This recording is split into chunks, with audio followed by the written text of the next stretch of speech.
അഭിഷേക് ബാനർജിയുടെ കൊലവിളി പ്രസംഗം എല്ലാ ഹിന്ദുക്കളെയും തീർത്ത് കളയും. ഇത് ഇപ്പോൾ ട്രെൻഡിങ് ആയിക്കൊണ്ടിരിക്കുന്ന ഒരു വീഡിയോയാണ്. ഇത് കേട്ടിട്ട് സാറിന് എന്താ തോന്നുന്നത്?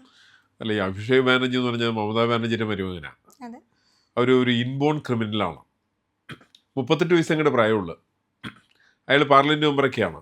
പക്ഷെ അയാളുടെ അവിടുത്തെ പ്രസംഗം എന്നൊക്കെ പറഞ്ഞാൽ സ്വന്തം മണ്ഡലത്തിൽ അദ്ദേഹം പ്രസംഗിച്ചത് ഹിന്ദുക്കളായിരിക്കുന്ന ചില ആളുകളെ കൊലപ്പെടുത്താനായിട്ടുള്ള അദ്ദേഹത്തിൻ്റെ വ്യക്തമായ തീരുമാനമാണ് അദ്ദേഹം പറയുന്നത്. ജഹാംഗീർ ഖാൻ എന്നോ ഏതൊക്കെ പറഞ്ഞൊരു മറ്റൊരു ക്രിമിനലുണ്ട്. ജഹാംഗീർ ഖാൻ എനിക്ക് വാഗ്ദാനം നൽകിയിട്ടുണ്ട്, ചെയ്തു തരുമെന്ന്. ചെയ്തു തരുന്നു. അതിനുവേണ്ടി അയാൾ പുതിയ ക്രിമിറ്റോറിയം ഇവർക്ക് വേണ്ടിയിട്ട് പുതിയ ക്രിമിറ്റോറിയം ഒക്കെ പണിയാൻ വേണ്ടി തീരുമാനിച്ച്.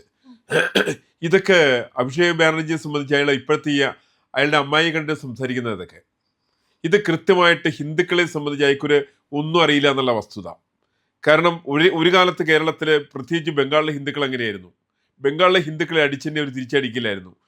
വളരെ വ്യക്തമായിട്ട് അടികൊണ്ട് ജീവിച്ചൊരു ജനതയാണ് ബംഗാളിലെ ഹിന്ദുക്കൾ. പഞ്ചാബിലെ ഹിന്ദുക്കളുടെ കൂട്ടാണ്. അവസാനം അടിക്ക് തിരിച്ചടി കൊടുക്കാൻ തുടങ്ങിയതിന് ശേഷം അതിൻ്റെ ചരിത്രം പുതിയ ചരിത്രമൊന്നുമല്ല.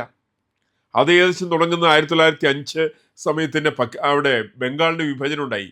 ആ ബംഗാളിൻ്റെ വിഭജനം തുടങ്ങിയിട്ട് വലിയൊരു മാറ്റം വന്നിട്ടുണ്ട്. അതിനുശേഷമുള്ള ഹിന്ദുക്കൾ എന്ന് പറഞ്ഞാൽ ആത്മാഭിമാനമുള്ള ജനങ്ങളാണ്. ഈ ആത്മാഭിമാനമുള്ള ജനങ്ങൾ ഈ പറയുന്ന കൊലവിളികൾ ആര് അഭിഷേക് ബാനർജി അല്ല, അയാളുടെ അച്ഛൻ ഒന്ന് നടത്തിയാൽ പോലും അതിന് ശക്തമായിട്ട് നേരിടാൻ കരുത്തുള്ളവരാണ്. ഇന്നിപ്പോൾ ഇയാളെന്താ ധരിക്കുന്നത്? ഞങ്ങളിങ്ങനെ ഹിന്ദുക്കളെ കൊലപ്പെടുത്തുന്നത്, അങ്ങനെ കൊലപ്പെടുന്നവർക്ക് വേണ്ടിയിട്ട് കുറേ ആളുകൾക്ക് ഇതിൻ്റെ പേരിൽ ചില മനോവിഷമൊക്കെ ഉണ്ടാവും. ആ മനോവിഷമം ഉണ്ടാക്കുന്ന ആളിലേക്ക് ഞങ്ങൾ അവർക്ക് വേണ്ടിയിട്ടുള്ള പുതിയ ശ്മശാനങ്ങൾ പണിയും, ആ ശ്മശാനത്തിൽ അവരെ അടക്കം ചെയ്യും ഇത്യാദി പറയുന്ന ഒരു രാഷ്ട്രീയ നേതാവിന് നിരക്കുന്നതല്ല. ഈ ഭീഷണിപ്പെടുത്തി വോട്ട് നേടുന്നത് മെയ് 4-ന് ശേഷം നമുക്ക് കാണാമെന്ന രീതിയിൽ ഡയമണ്ട് ഹാർബറിൽ വെച്ച് പ്രസംഗിക്കുന്നതാണ് ഈ ഒരു, അല്ലെങ്കിൽ കൊലവിളി നടത്തുന്നതാണ് നമ്മൾ ആ കണ്ട ദൃശ്യങ്ങൾ എന്ന് പറയുന്നത്. അപ്പോൾ അതിൽ കൃത്യമായി പറയുന്നുണ്ട് ഈ ഇത്തരത്തിലുള്ള ശ്മശാനം ഉണ്ടാകും, അല്ലെങ്കിൽ ഈ ഇടയ്ക്ക് ഏത് യൂട്യൂബേഴ്സൊക്കെ TMCയുമായി ബന്ധപ്പെട്ട് അല്ലെങ്കിൽ TMC തുടർഭരണം ഉണ്ടാകുമോ എന്ന് ചോദിക്കുമ്പോൾ ബംഗാളിലെ ജനങ്ങൾ ഉത്തരം കൊടുക്കാതെ പോകുന്നുണ്ടെന്ന് പറയുന്നുണ്ട്. അല്ലെങ്കിൽ ഭരണമാറ്റം ഉണ്ടാകുമോ, അല്ലെങ്കിൽ അങ്ങനെ പോലും അല്ല, അങ്ങനെ ഒരു വലിയൊരു ഭയം ബംഗാളിലെ ജനങ്ങളെ കുറിച്ചുണ്ടായിരുന്നു. ബംഗാളിലെ വ്യാപാരികള്, ബംഗാളിലെ യുവാക്കള്, ബംഗാളിലെ വിദ്യാർത്ഥികള്, ബംഗാളിലെ സ്ത്രീകള്, ഇവരൊന്നും ജാതിയും മതവും നോക്കിയിട്ട് വോട്ട് ചെയ്തവരല്ല. അവിടെ അവർ BJPക്ക് വോട്ട് ചെയ്തതിന് ഒറ്റ കാരണമുള്ളൂ. കാരണം ബംഗാളിന്റെ ചരിത്രം പറയുന്നതെന്ന് വെച്ചിട്ടുണ്ടെങ്കിൽ ബംഗാൾ ഇതിനു മുമ്പ് മമതാ ബാനർജി മുഖ്യമന്ത്രിയായിരുന്നു. അവർക്ക് തൊട്ട് മുമ്പ് ജ്യോതിബാസു മുഖ്യമന്ത്രിയായിരുന്നു. മറ്റൊരു ക്രിമിനലാണ് ജ്യോതിബാസു ക്രിമിനലാണ്. എനിക്കക്കാര്യത്തിലൊരു സംശയമില്ല. കാരണം 1967 സമയത്ത് അജയ് മുഖർജി മുഖ്യമന്ത്രിയായിരുന്ന സമയത്ത് ഇയാൾ ഡെപ്യൂട്ടി CM ആണ്. ആ ഡെപ്യൂട്ടി CM ആയിരിക്കുന്ന കാലത്താണ് നക്സൽ പ്രസ്ഥാനം ഉണ്ടാകുന്നത്. കാരണം വളരെ നിരാശരായിരിക്കുന്ന ബംഗാളിലെ യുവജനങ്ങൾ കമ്മ്യൂണിസ്റ്റ് പാർട്ടിയായിട്ട് ബന്ധമുള്ളവരാണ് നക്സൽ ബാരിയിൽ നക്സൽ പ്രസ്ഥാനം ഉണ്ടാക്കുന്നത്. അത് ഇയാളുടെ ഭരണത്തിന് എടുക്കുക. അന്ന് ഹോം മിനിസ്റ്റർ ഇയാളാണ്, ജ്യോതിബാസുവാ. അടിച്ചമർത്താനുള്ള പരിശ്രമം നടത്തിയത്. അവസാനം ഇത് ഊതിക്കാച്ചിട്ട് പൊന്നുപോലെ അതങ്ങ് വളർന്ന് പന്തലിച്ചു. പിന്നെ ഒരു ക്രിമിനൽ പ്രസ്ഥാനമായിട്ട് മാറി. അപ്പം അതിൻ്റെ എല്ലാം പ്രധാനപ്പെട്ട കാരണക്കാരനാരെന്ന് നോക്കിയാൽ ഒരു സംശയമില്ല, ജ്യോതിബാസുവാണ്. ഈ ജ്യോതിബാസു ഒരു 10-30 കൊല്ലത്തോളം അവിടെ ഭരിച്ചു. അതിനുശേഷം ബുദ്ധ ഭട്ടാചാര്യ വന്നു. ഇവർ വന്ന സമയത്തും ബംഗാളിൻ്റെ അവസ്ഥ അത്യന്തം ദയനീയമായിരുന്നു.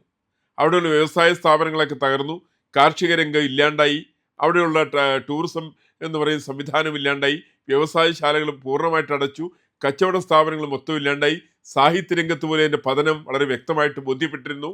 അങ്ങനെയുള്ളൊരു ബംഗാളിനെയാണ് മമതാ ബാനർജി ഉദ്ധരിക്കാൻ വേണ്ടിയിട്ട് വന്നത്.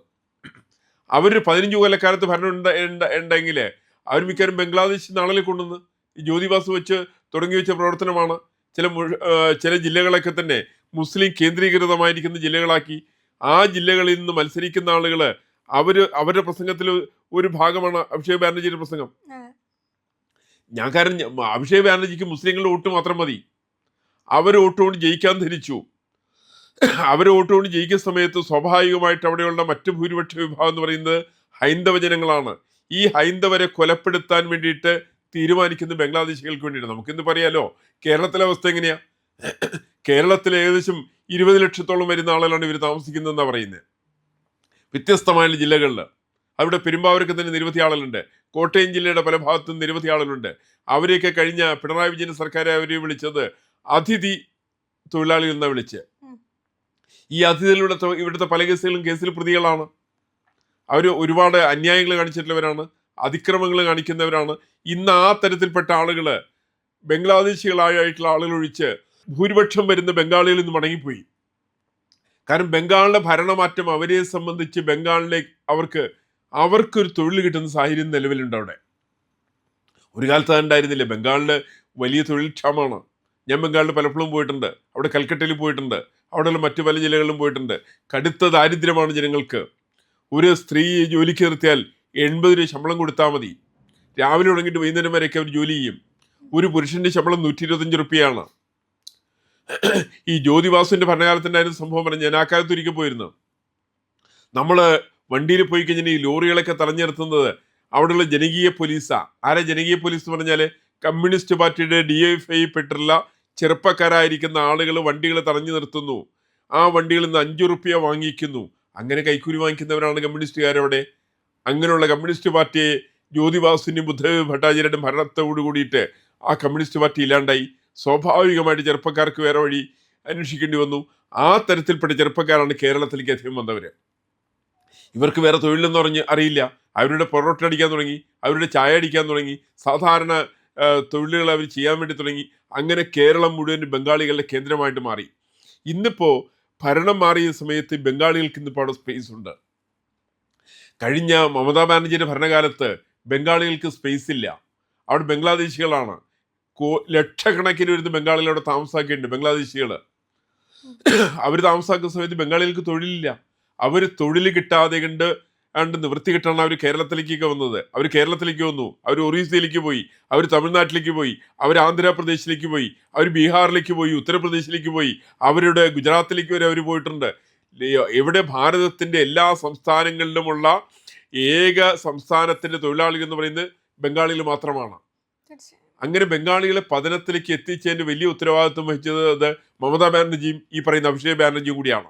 പക്ഷേ ഒരു സംസ്ഥാനത്ത് എങ്ങനെയാണ് ഒരു വിഭാഗത്തെ കൊന്നുകളയും, അല്ലെങ്കിൽ നമുക്ക് അത് ഭീഷണിപ്പെടുത്തുകയാണ്. മെയ് 4-ന് ശേഷം നമുക്കൊന്ന് കാണാം, മീൻ മാർക്കറ്റിൽ മീൻ അറക്കുന്നത് പോലെ അറക്കും. അപ്പൊ ഇതെങ്ങനെയാണ് പറയാൻ സാധിക്കുന്നത്? അത് പറയാൻ സാധിക്കുന്ന ഏത് ക്രിമിനലും അത് പറയാൻ സാധിക്കും. ഇപ്പൊ ഞാൻ പറഞ്ഞു, ഇപ്പൊ നമ്മൾ സംസാരിച്ചു വന്നിരിക്കട്ടെ, മുസ്ലിമിനെ കൊല്ലും, അല്ലെങ്കിൽ ക്രിസ്ത്യാനിയെ കൊല്ലും, അല്ലെങ്കിൽ ഹിന്ദുവിനെ കൊല്ലും, ഇത് ഏത് പറയുന്ന ക്രിമിനൽസ് ആണ്. ഒരു ക്രിമിനലിന്റെ വാക്കുകളാണ് അഭിഷേക് ബാനർജിയുടെ വാക്കുകൾ. അതേ വാക്കുകൾ തന്നെയാണ്. നിങ്ങൾ മറ്റേ മമതാ ബാനർജിയുടെ മുഖത്തേക്ക് നോക്കി, ആ മുഖം ചിരിക്കുന്ന മുഖം കണ്ടിട്ടുണ്ടോ? ഇന്ത്യയിലെ ഏത് രാഷ്ട്രീയ പ്രസ്ഥാനത്തിന്റെ നേതാവിന്റെ മുഖമാണ് ചിരിക്കാത്ത മുഖമുള്ളത്? ഒരു വട്ടവും ചിരിക്കുന്നവരല്ലേ? മമതാ ബാനർജിയുടെ മുഖം നിങ്ങൾ നോക്കിയേ, എല്ലാ സമയത്തും ഇങ്ങനെ ഒരു പിടിച്ച മുഖമായിട്ടാണ് അവരിയ്ക്കുക. അവർക്ക് എല്ലാത്തിലും അസംതൃപ്തിയാണ്, എന്തൊക്കെയോ നഷ്ടപ്പെട്ടതിന്റെ ബോധമാണത്. അത് തന്നെയാണ് ഒരു ബംഗാളിൽ കാട്ടിക്കൂട്ടിയത്. ബംഗാളിൽ നിന്ന് ബംഗാളും ബംഗ്ലാദേശും തമ്മിൽ ഒരു ചെറിയ പുഴയുടെ അതിർത്തിയാണ്. 500 കിലോമീറ്ററോളം ദൂരം അവർ തുറന്നിട്ടിരിക്കുകയാണ്. ഏത് ബംഗ്ലാദേശിക്കും സ്വതന്ത്രമായിട്ട് കടന്നു വരാൻ സാധിക്കോടെ. മുസാഫിർപൂരിലും മറ്റൊക്കെ അങ്ങനെ കടന്നു വരാം. അങ്ങനെ കടന്നു വന്ന് ഇവിടെ താമസമാക്കുന്ന ലക്ഷക്കണക്കിന് വരുന്ന ബംഗ്ലാദേശികളായിരിക്കുന്ന ആളുകൾ. പഴയ കാലത്തൊക്കെ കേരളത്തിലേക്ക് ഒരു സ്വഭാവം ഉണ്ടായിരുന്നു. തിരുവിതാംകൂറിൽ തെറ്റ് ചെയ്തിട്ടുണ്ടെങ്കിൽ തിരുവിതാംകൂർ നേരെ കൊച്ചിയിലേക്ക് വന്നിട്ടുണ്ടെങ്കിൽ ആ തെറ്റുകാരൻ രക്ഷപ്പെടും. നമുക്ക് നന്നായിട്ട് അറിയാവുന്നത് ഇയാളാണ്. മലബാർ കലാപം ഉണ്ടായ സമയത്ത് വാര്യംകുന്നം ഹാജി, അയാളുടെ അച്ഛൻ ഒരു ക്രിമിനലായിരുന്നു. ഈ വാര്യംകുന്നത്ത് ഹാജിയുടെ അച്ഛൻ ഉടനെ വന്ന എവിടേക്കാണെന്നറിയോ? നമ്മുടെ കോട്ടയം ജില്ലയിലേക്കാണ് വന്നത്. അയാൾ വന്ന സ്ഥലമാണ് ഇപ്പോഴത്തെ ഈരാറ്റുപേട്ട. ഈരാറ്റുപേട്ടില്ല ഇയാളുടെ അച്ഛൻ വന്ന് താമസിച്ചത്, വാര്യംകുന്നന്റെ അച്ഛൻ വന്ന് താമസിച്ചത്. കാരണം ക്രിമിനൽസിന് താമസിക്കാൻ പറ്റുന്ന സ്ഥലമാണ്.